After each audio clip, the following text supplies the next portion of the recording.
Você lidera ou você está o tempo inteiro apagando incêndio, vivendo no modo de urgência? Essa é uma pergunta que pouca gente gosta de ouvir, mas muitas pessoas estão vivendo assim, correndo de uma reunião para outra, agenda super cheia, cabeça esgotada, e o pior, não está conseguindo evoluir, porque se você só está apagando incêndio, você não está conseguindo contribuir mais para a empresa. Então, se você está com esse problema agora, entenda que isso é um modelo mental de liderança que leva a essa sobrecarga que você está vivendo agora. Por que é muito importante a gente falar sobre isso hoje? A sobrecarga não é falta de tempo, é muito mais sobre falta de posicionamento. E hoje eu vou te apresentar antídotos bem práticos para você começar a mudar essa realidade agora. A verdade é que muitos líderes estão no sistema de exaustão, alguns sofrendo com burnout, e a causa disso tem muito mais a ver com o seu framework emocional para conseguir lidar com situações com clareza, estabelecendo limites, prioridades, delegando tarefas para as pessoas. Então, se você está sentindo que essa é uma oportunidade de melhorar essa dinâmica, eu vou te apresentar 5 causas silenciosas da sobrecarga e os antídotos para você tratar cada uma delas. Se você ainda não me conhece, meu nome é Joyce Tozeto e eu sou mentora de líderes. Vamos lá? A falta de clareza sobre o seu papel costuma ser a causa raiz de toda a sobrecarga que você está passando. Porque o que acontece? Ao longo da sua carreira, as suas tarefas que eram muito operacionais deram muito resultado no momento que você começou. Só que agora os seus desafios mudaram. Então é importante, conforme você for crescendo nessa escalada da liderança, você sempre fazendo alinhamento com o seu gestor sobre o seu papel. Qual que é a sua entrega primordial para garantir que a sua área está performando? Isso é que você deveria ter bem alinhado com o seu gestor. E aí, qual que é o antídoto que vai te ajudar quando você tiver essa clareza de papel? É realmente analisar se as suas tarefas elas estão alinhadas com aquilo que você tem que entregar. Então, se você fizer um exercício muito simples que eu vou propor para você, e presta atenção que ele é simples, ele é poderoso, porque alguns liderados conseguiram reduzir em 50% do tempo gasto em tarefas desnecessárias. Então, o que você vai fazer? Começa a listar durante uma semana tudo que você está fazendo de tarefas. O objetivo é você começar a analisar se essas tarefas estão alinhadas com o que você tem que entregar. Então, as tarefas que você deveria estar entregando são as tarefas que têm a sua contribuição executiva. Ou seja, você está trabalhando com desenvolvimento de pessoas, ajustando processos, implementando as iniciativas estratégicas da sua área, ou você está só trabalhando em questões mais operacionais? Então, esse é o principal ponto. Alinhe a sua agenda com as tarefas mais executivas. Aquilo que não é executivo, ele precisa ser eliminado da sua agenda. Ou você vai delegar, ou realmente são tarefas de outras áreas ou que não são prioridades para esse momento. Então, reorganiza aí as suas tarefas para entregar aquilo que tem mais valor. A segunda causa de sobrecarga está relacionado à falta de foco em tarefas de valor. Lembra que a gente acabou de falar sobre as suas entregas alinhadas com o gestor? Pois é, agora que a sua agenda, você já conhece ela e já organizou essa demanda, você vai precisar criar aí uma rotina para priorizar essas tarefas que têm maior valor de negócio. Então, elenca para a semana as 3 principais entregas que são críticas.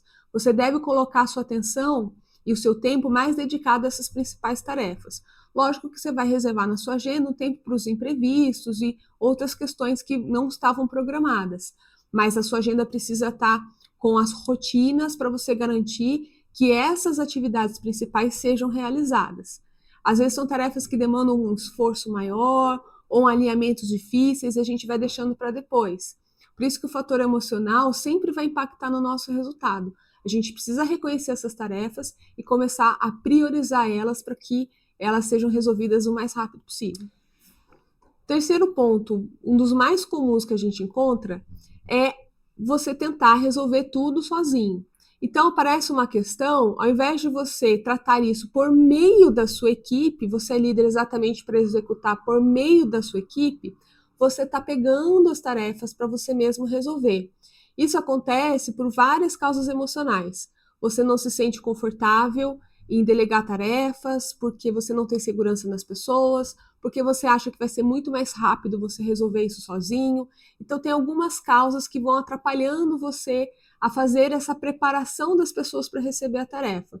Só que com isso você vira um centralizador de demandas e cria uma equipe muito mais dependente, ou seja, apareceu uma situação nova, sempre vão procurar você para você resolver. Então, o que acontece aqui? A gente precisa acionar como antídoto a regra do primeiro impacto. Se alguém está transferindo uma demanda para você, o primeiro ponto é avaliar quem que está te passando essa demanda. Se for um liderado júnior, aí essa pessoa tem pouca experiência, não tem bagagem, vai precisar de um pouco mais de apoio. Neste caso, você vai orientar um passo a passo de como que aquela pessoa pode resolver aquele problema, se é que ela dá conta daquilo. Se for um problema com um nível de gravidade grande, de alto risco, aí realmente não dá para o júnior continuar com essa tarefa. Você vai ter que transferir para uma pessoa mais sênior. E aí, a questão do sênior é muito interessante. Se o sênior te traz uma demanda, o que você pode fazer com essa pessoa? Como ela já tem capacidade de entrega, ela já tem habilidade, o ideal é que você não dê a resposta pronta, ou já dê a instrução, ou resolva aquele problema para aquela pessoa. O ideal é que você trabalhe numa linha mais de orientação, muito mais de mentor. Você vai trazer perguntas inteligentes para que essa pessoa consiga entender o que ela pode fazer, para criar mais autonomia e confiança. Então, o exemplo que eu estou dando aqui é o que você já tentou fazer antes de trazer esse problema para mim.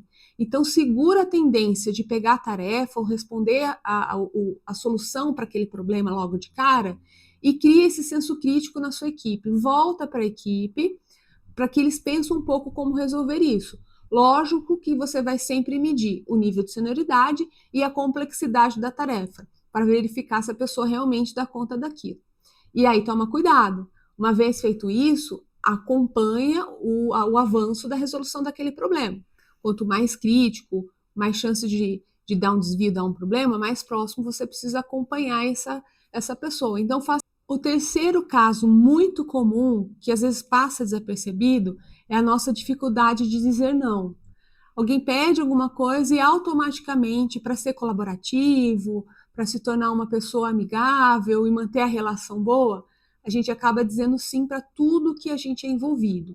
E aí o que acontece? Esse sim vira gargalo, é um gargalo invisível que você está se sobrecarregando de tarefas, e essas tarefas muitas vezes não se conectam com o que a gente já falou. Elas não são tarefas que são estratégicas para você que é líder, e são tarefas, às vezes, que podem ser executadas por outra pessoa e, às vezes, nem tem relação nenhuma com a entrega de resultado, algo que está previsto na estratégia da empresa, algo que é um capricho, um item que não é tão importante para esse momento.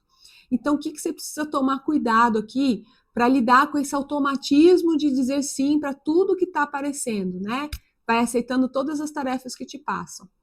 Então, a primeira coisa é observar esses aspectos emocionais. Se você está sempre dizendo sim, será que é para agradar? Será que é com a dificuldade de dar com medo de rejeição?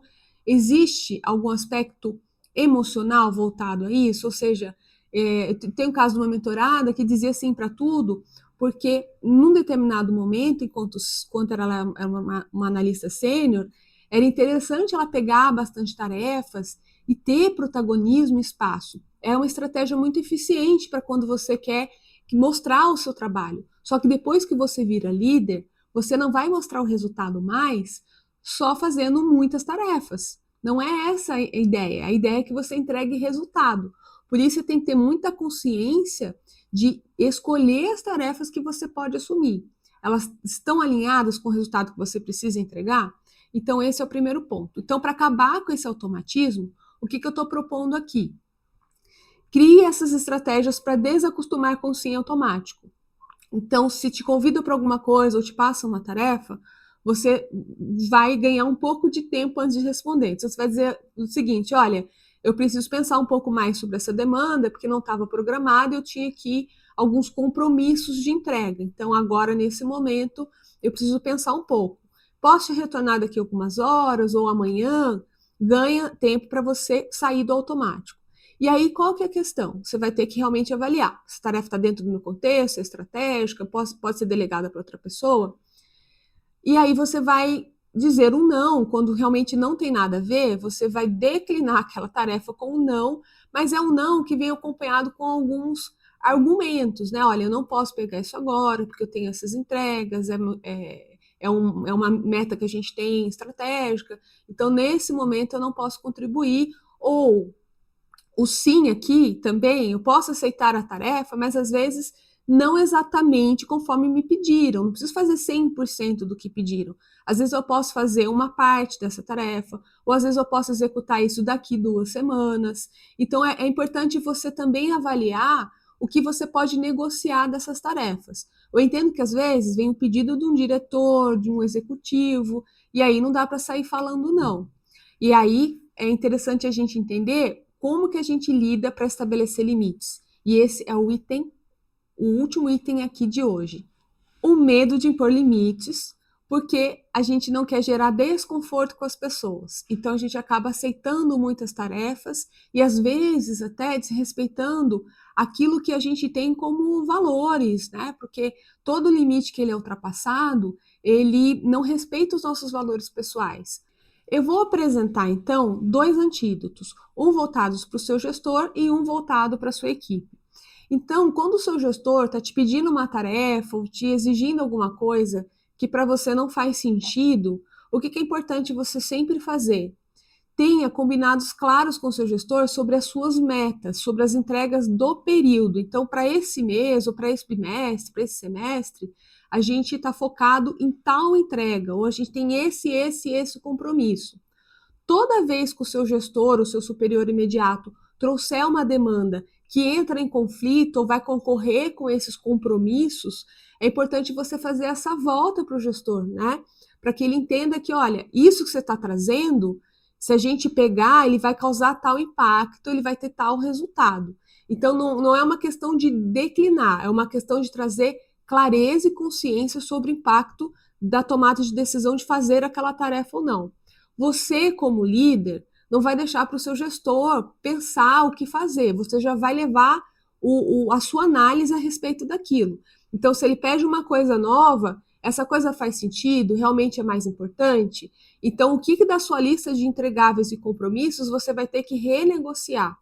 Ou simplesmente trazer para o seu gestor o impacto daquilo. Então, olha, eu vou trabalhar nesse problema, entendi a gravidade dele, só que eu preciso negociar com você essa entrega aqui, de acordo com a capacidade da nossa equipe ou da minha agenda, eu não consigo atender essas 5 coisas. Você está me trazendo uma sexta coisa, eu preciso tirar essa outra coisa. E aí, se você já conseguir propor como lidar com ela, ou como você vai mitigar isso, é a melhor forma, tá? Agora, se você realmente entende que é uma tarefa que não faz sentido, que tem risco, aí você vai influenciar esse gestor dizendo todo o risco e impacto para aquilo, de forma que ele se sensibilize da sua análise para te apoiar.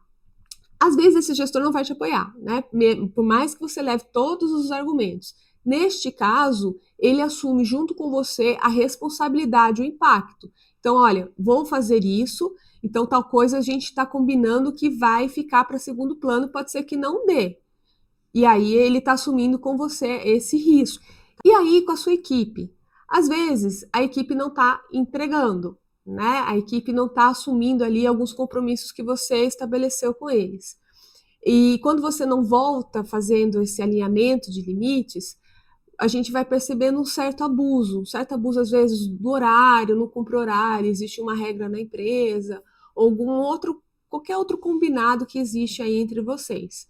Então, nesse caso, antes de fazer uma correção do comportamento que não está bacana, verifica como é que está o alinhamento dos papéis, das responsabilidades e das entregas desse seu liderado antes de qualquer coisa.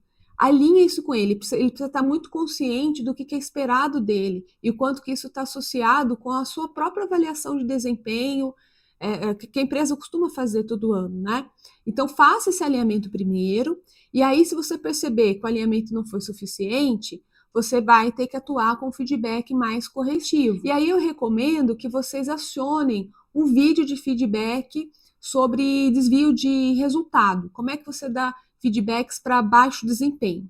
Dá uma olhada que vai ajudar você a implementar isso daqui.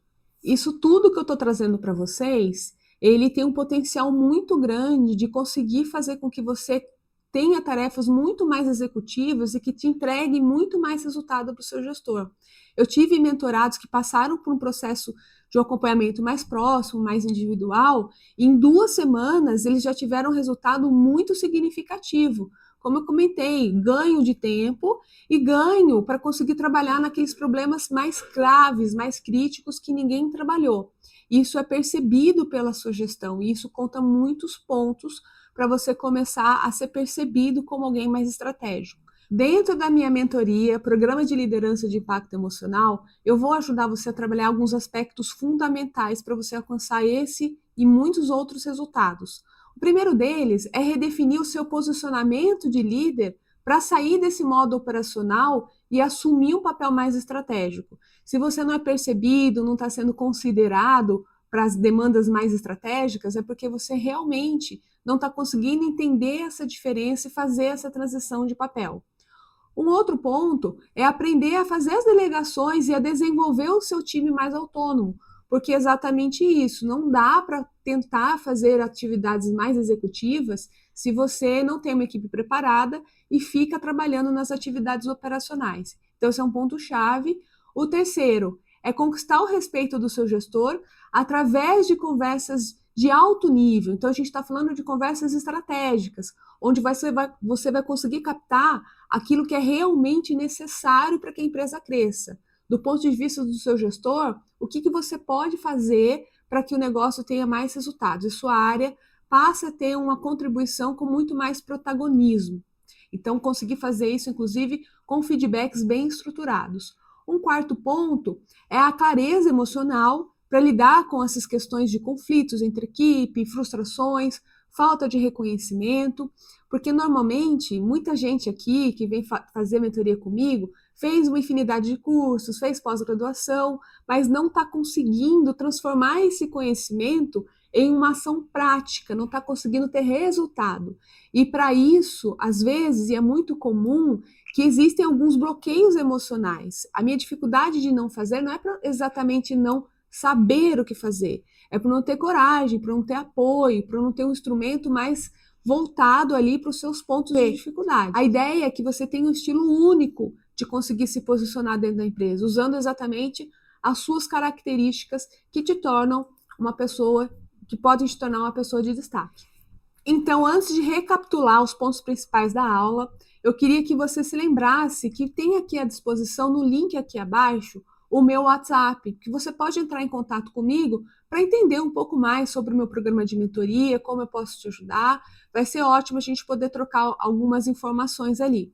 Lembrando que você não está sobrecarregado, você está mal posicionado emocionalmente e isso tem solução. Você precisa agora não é de mais tempo, não é de um chefe bonzinho. Você precisa de mais clareza emocional para conseguir colocar o seu trabalho nos eixos. Eu te agradeço e a gente se fala no próximo vídeo.